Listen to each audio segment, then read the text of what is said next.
E agora então a gente vai ver quais são as características do método, a partir do que eu disse sobre o contexto, sobre como aconteceu a educação do Descartes, sobre o movimento cultural e de revolução científica que acontecia na época que o Descartes era vivo. Pode-se concluir então que havia a necessidade da criação de um método que fosse capaz de conduzir quem o aplicasse à verdade, como eu já disse, porque nem a filosofia conseguiu alcançar verdades que não fosse possível duvidar, e muito menos a ciência que era aplicada antes dessa revolução científica. A partir do momento que vive, ou seja, Descartes realmente é um filho do seu tempo, porque a partir dos problemas que acontecem naquele momento histórico e naquele local específico, ele que estavam lá e faziam parte do cotidiano das pessoas que estavam envolvidas nessa tarefa de busca pela verdade. Então ele não tira o pensamento e as suas ideias do nada. Elas estavam inseridas naquele contexto histórico e, portanto, é preciso compreender esse momento e localizar o Descartes, porque agora o pensamento dele fica muito mais natural do que se eu chegasse aqui e fosse falar diretamente das características do método sem antes entender esse pano de fundo no qual essa filosofia é criada e no qual o filósofo vivia. Fugindo das características da escolástica, Descartes encontra a necessidade de encontrar uma filosofia que justificasse o uso da razão por si mesma, que essa razão fosse capaz de encontrar um método e esse método, quando aplicado, levasse a encontrar a fundamentação de um saber universal para todo o conhecimento humano. O que eu quero dizer, não há uma separação agora entre ciência e entre filosofia, como é feito hoje, como a gente entende. Mas ele entendia a ideia de saber e a ideia de conhecimento como uma coisa unificada. Não havia separação entre filosofia e ciência para Descartes. Era tudo saber e conhecimento. Então ele buscava essa fundamentação através do método de toda a possibilidade de conhecimento humano. Então, para você que leu e já sabe, para você que não leu, vai saber agora, esse método de Descartes, que é tão conhecido por aí, é dividido em 4 momentos diferentes, mas que se complementam. Então, os 4 momentos do método são evidência, análise, síntese e controle. A evidência para Descartes é só aceitar como verdadeiro algo que é distinto e claro. Ou seja, as ideias que para Descartes são claras e distintas só podem ser encontradas na mente e não dependem dos estímulos e da percepção sensorial. O segundo momento do método é a regra da análise. No momento da análise é feita uma decomposição daquela verdade que foi encontrada como evidência no cérebro para que seja possível uma compreensão mais fácil daquilo que pode ser difícil de entender. Quer dizer, da ideia clara e distinta que ele encontra, ele vai subdividindo-a até encontrar relações que aparentemente poderiam não ser claras. Ou seja, ele divide tantas vezes quanto forem possíveis esse conceito, essa verdade, para que se possa entendê-las de uma maneira melhor. A terceira regra do método é a regra da síntese. E o momento da síntese é o momento de reordenamento das ideias, quer dizer, ele parte das ideias mais simples até alcançar as ideias que são mais complexas. E o quarto momento do método é o momento da enumeração.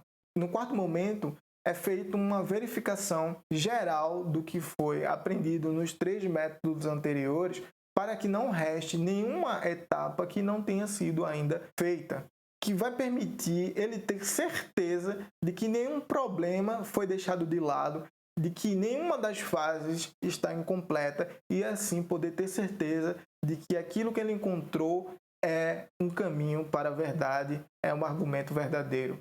Depois de saber as regras de aplicação desse método, é importante também saber que esse método é aplicado sobre as concepções tradicionais de conhecimento que se tinha, ou seja, aquilo que Descartes quer se destacar e aquele que ele se põe como um problema para resolver, agora se torna objeto do método. Então, qual é o critério escolhido por Descartes para selecionar quais dessas tradições ele vai aplicar o método? Ora, como todos vocês sabem, é a dúvida. Descartes diz que tudo aquilo que pode gerar o mínimo de dúvida possível é objeto desse método. Então, todas as tradições anteriores que não conseguiram estabelecer uma verdade que não fosse possível duvidar, tanto na filosofia como na ciência, seria objeto do método. E, portanto, você vai entender que quando aparecer na prova ou em qualquer outro lugar o conceito de dúvida metódica, você agora vai saber que a dúvida é um critério para analisar os conceitos estabelecidos da tradição e metódica, porque Descartes cria um método de aplicação dessa dúvida. Então, a dúvida metódica é um dos conceitos mais importantes em Descartes e é a chave para entender como ele chega à ideia de cogito. Então, Descartes vai aplicar isso principalmente sobre 3 coisas. Ele aplica primeiro sobre o saber sensorial, ou seja, sabemos que os nossos sentidos nos enganam, então por isso cabe duvidar do conhecimento gerado pela sensibilidade humana. Segundo, pela própria razão e discurso. E terceiro, Descartes chega a duvidar da própria matemática. A matemática, que era considerada a ciência que tinha encontrado princípios válidos da verdade, é posta em dúvida por Descartes. Mas aqui essa dúvida se torna hiperbólica. Descartes vai usar de artifícios argumentativos, de hipóteses, para pôr todo o estado de conhecimento tradicional em dúvida e aí aplicar o método. Ao aplicar o método, ele tende a encontrar aquelas verdades claras e distintas que ele almeja. O momento que Descartes aplica a dúvida metódica pode ser comparado com o movimento cético. Ou seja, há uma fase de ceticismo na filosofia de Descartes, mas a filosofia de Descartes tende à busca pela verdade, enquanto os céticos defendiam que não era possível encontrar uma verdade, Descartes busca a verdade. Então há um momento de transitoriedade, ou seja, ele usa o ceticismo através da dúvida metódica, mas com a finalidade de encontrar a verdade. Então, se cair também na prova que Descartes era cético, sim, mas um cético provisório. E tinha como finalidade usar o ceticismo para encontrar a verdade e não permanecer em negação absoluta da verdade. Então, qual é a consequência desse movimento de Descartes? Descartes muda o eixo da filosofia. Antes de Descartes, o eixo da filosofia era o estudo do ser. Agora passa a ser o estudo do conhecimento. Ele muda o eixo do pensamento filosófico. Isso significa que Descartes não usa mais uma fundamentação ontológica para a filosofia. Ele fundamenta a filosofia que está criando no sujeito. E é isso que faz Descartes ser conhecido como o filósofo que deu origem ao pensamento moderno, porque Descartes agora põe o sujeito como centro do pensamento filosófico. E isso é muito importante. O sujeito agora passa a ser o centro de reflexão. O mundo vai ser visto a partir do sujeito, de dentro do sujeito, da consciência do sujeito.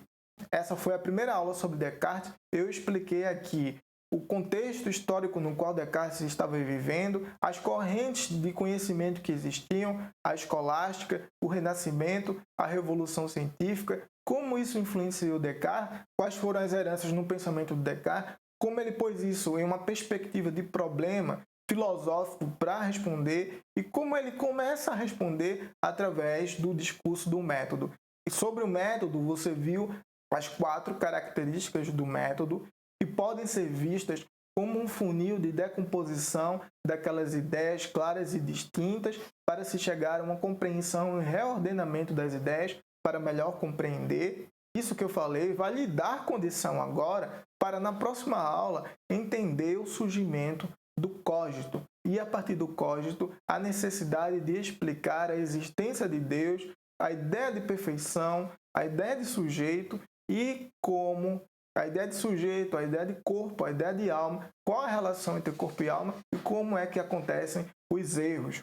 Então, gente, eu espero que vocês tenham gostado. Esse é um curso que eu estou fazendo para quem deseja passar no Enem. Então, além dessas aulas, eu criei uma sala no Google Sala de Aula. E se você quiser ter acesso a essa sala de aula, basta ver aqui na descrição que tem um link para o site. Você vai digitar seu e-mail, seu nome e vai receber automaticamente esse código. Vai entrar na sala de aula e vai ter acesso a uma ementa que eu criei com os principais assuntos que caem no Enem da filosofia moderna e contemporânea e dos outros períodos históricos. e vai poder acompanhar as atividades que eu vou passar lá, os textos, os resumos, os mapas mentais, indicação de referências, livros, filmes, músicas, jogos, etc. Já que eu estou fazendo essa aula com tanto esforço, criando material, eu peço a você como retorno que se inscreva nesse canal e indique esse canal para alguém que você conhece, que quer fazer o Enem e que tem dificuldades em filosofia. Eu vou ensinar aqui da melhor maneira possível esses conceitos e por isso estou